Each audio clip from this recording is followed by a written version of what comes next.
Pues mira, ya a últimas fechas el proceso ya ha empezado a caminar. Creo que ya se va a convocar al Consejo para la próxima semana, el día 9, que es miércoles, y el delegado ya está trabajando aquí para el cambio. Es Wenceslao Cota el delegado en este municipio, y yo creo que sí, pues ¿cómo es esto? Mucha gente que me impulsa, mucha gente que me platicó desde antes. Yo me hacía un poco para atrás en esto, pero ya estoy decidido. Me he estado haciendo mi trabajo, lo que me corresponde, y he hablado con los principales actores de esto.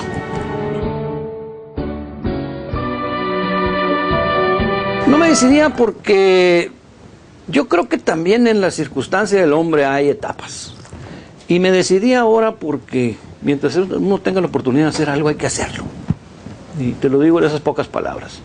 Mientras tengas oportunidad de hacer las cosas y hacerlas bien, hay que hacerlas. No, la primera vez estuve como encargado, te podía decir, en el tiempo de don Ramiro Valdés. Y luego después sí, ya fui electo. Estuve ahí, me tocó la campaña de Ricardo Burs. Y esta sería pues realmente la segunda vez. Pero la otra vez fue, la primera que dicen, fue una intermediación ahí. Prácticamente don Ramiro se fue diputado, yo me quedé en el partido ahí en los tiempos que él estaba en México. Pero mi conocimiento y mi, ¿cómo te podría decir? Mi fervor al PRI está latente como la primera vez. Yo empecé en el movimiento juvenil. Te estoy hablando de las épocas de 1972, 73. Empezamos como un grupo de jóvenes que participamos en la campaña de Carlos Armando Viebris, como un grupo de jóvenes que le entramos a, pues casi te podría decir a andar buscando bardas y dónde pintar o cómo pegar la propaganda. Nos juntábamos ahí en el despacho del Miki Acuña, que era amigo del candidato, y de ahí incursionamos ya en forma seria de participación dentro del movimiento juvenil. Y después seguimos en esto. Yo creo que después le entré a la campaña de don Pancho Obregón, en la época de 1979. Perdimos. Yo por eso en la mañana que hablaba con un grupo ahí de la campaña del Neto, les digo que en esta vida de la política se gana y se pierde. Y si se pierde hay más experiencia, y si se gana también. A lo mejor hay más experiencia cuando se pierde. Y yo les decía que realmente de las pérdidas no hay culpables.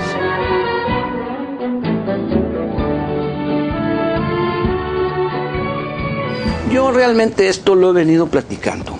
No es hacer del PRI el PRI del triunfo electoral próximo. No hay que trabajar en inmediatez. Yo creo que lo he dicho con los que he platicado, con los delegados, con los consejeros del PRI, que hay que trabajar para construir un partido en forma más definitiva, no para corto plazo, no a cortoplacista, no, sino reconstruir este partido para más largo tiempo y para que el partido se renueve.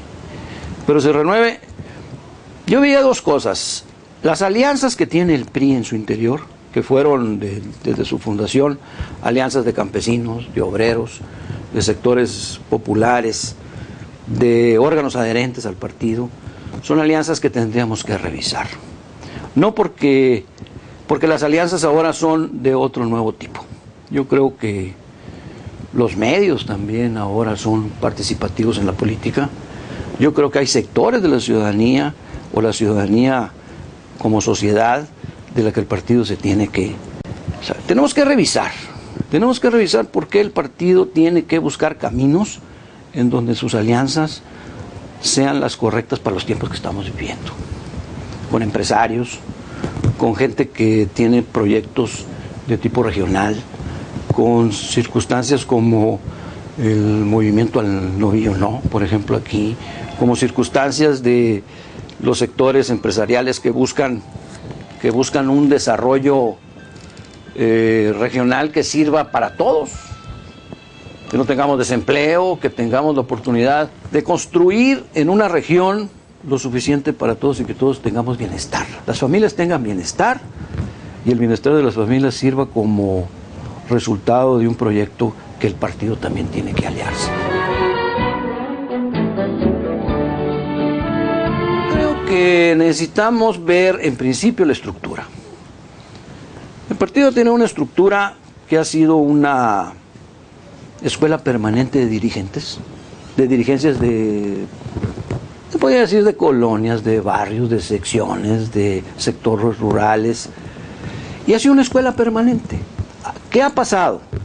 Que yo creo que las estructuras las hemos abandonado, las hemos movido, o prácticamente creímos más en otro tipo de juegos mediáticos, o pensamos que la propaganda, o pensamos que los medios, o pensamos que las estructuras nuevas nos podían servir, o la alianza con un sector social, o con la sociedad civil, o con la ciudadanía nos servía.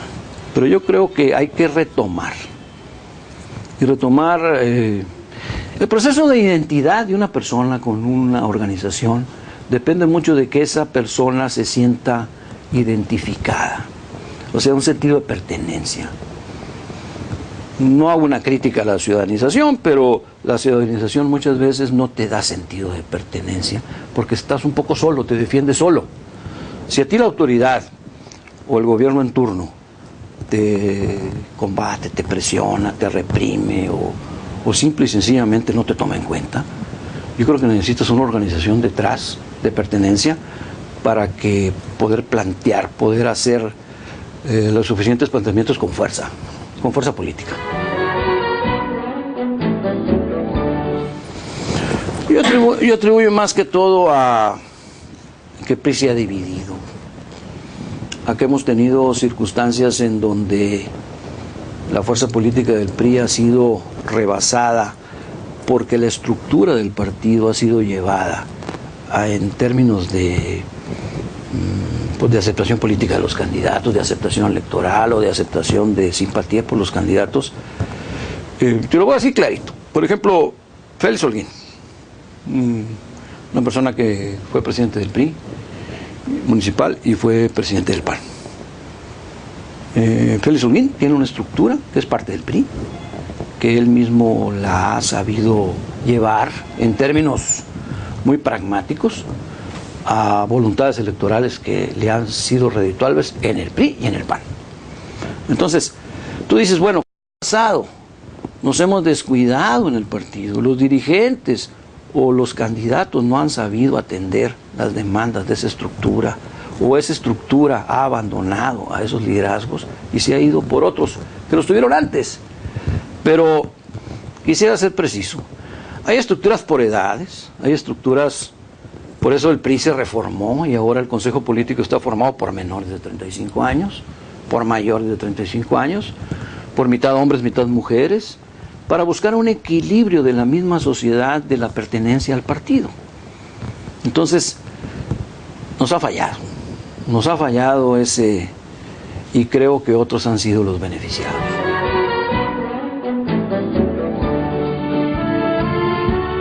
Yo creo que el PRI tiene una opinión muy certera de lo que ha pasado en 10 años.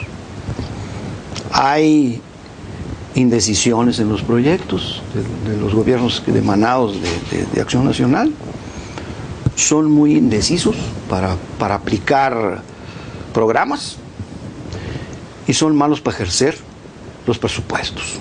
O sea, titubean el ejercicio de los presupuestos.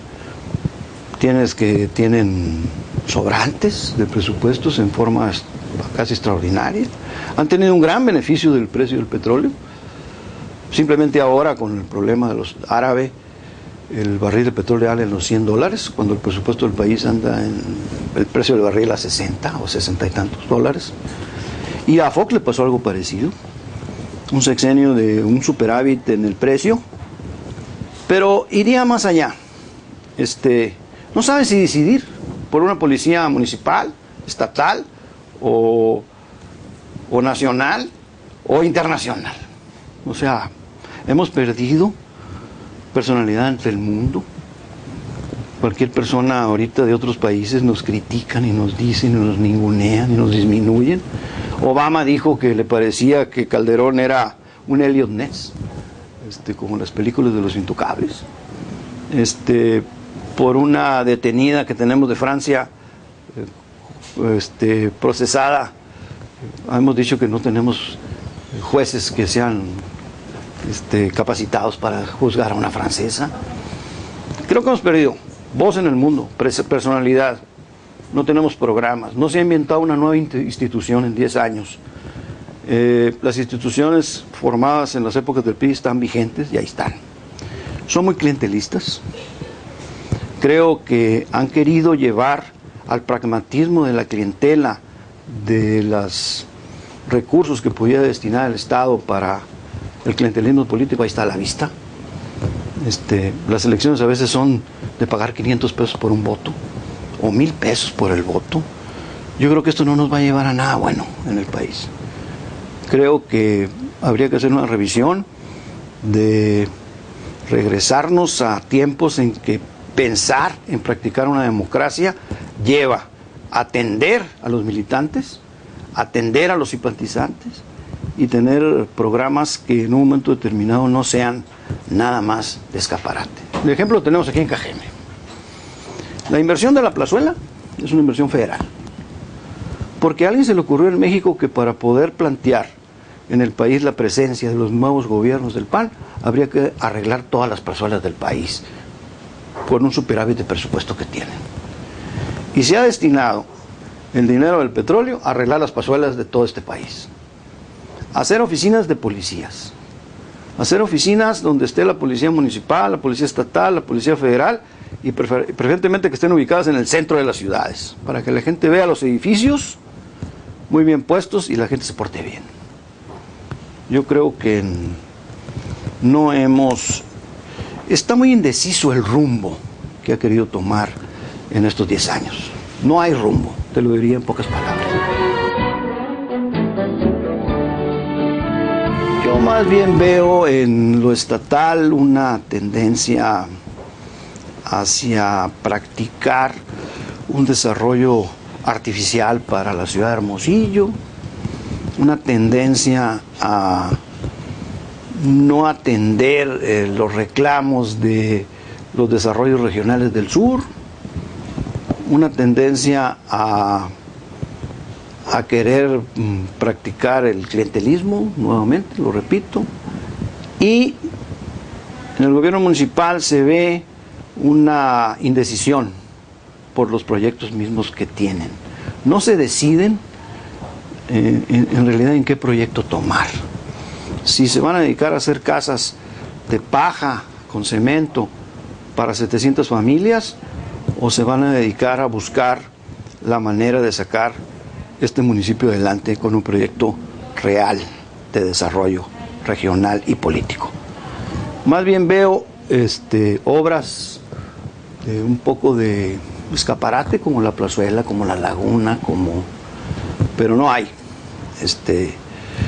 Creo que inclusive para ejercer los presupuestos están indecisos. Empiezan las obras y se quedan a medias o batallan para terminarlas, no sé. Se ve algo incompleto. Los que tienen ese sentimiento van a regresar. Y te voy a decir muy sencillo. Me decía una líder del PRI. Fíjese que antes, cuando eran los eventos del PRI, a mí me decían, mira, no vas a hablar tú. Va a venir ahora el presidente municipal o va a venir el gobernador. Junta a la gente, pero no vas a hablar tú. Búscate una muchacha joven ahí que se eche un discurso y la directora de la escuela, que vengan aquí, y tú quédate un poquito atrás. Y ahora fíjate lo que está pasando, me dice. Va el gobernador actual del PAN a mi colonia y me dicen los organizadores de la reunión, habla tú. Oye, pero yo soy la líder del PRI. Pero es que hicimos una encuesta en la colonia y la mejor líder eres tú. Habla y recibe al gobernador. Y me dice, y lo hice. Y ahora me ven y me dicen, oye, qué bien hablaste. Pues le digo, pues claro, quieren que el PRI reconozca el gobierno del PAN. Por eso nosotros cuando vayamos a las colonias vamos a pedir que hablen las líderes del PAN, para que reciban a los dirigentes del PRI, para que digan que qué bueno que fuimos a la colonia. O sea, es un juego medio perverso de buscar los liderazgos del PRI para que reconozcan los gobiernos del PAN. Así lo resumiría en la confusión esta que estamos viviendo. Pues nada, agradecerte tu tiempo y pues invitar en una forma respetuosa a todos aquellos que se interesen por la política local a que le entren. Siempre hay tiempo para hacer cosas y yo creo que estamos en los mejores tiempos para hacer las mejores cosas.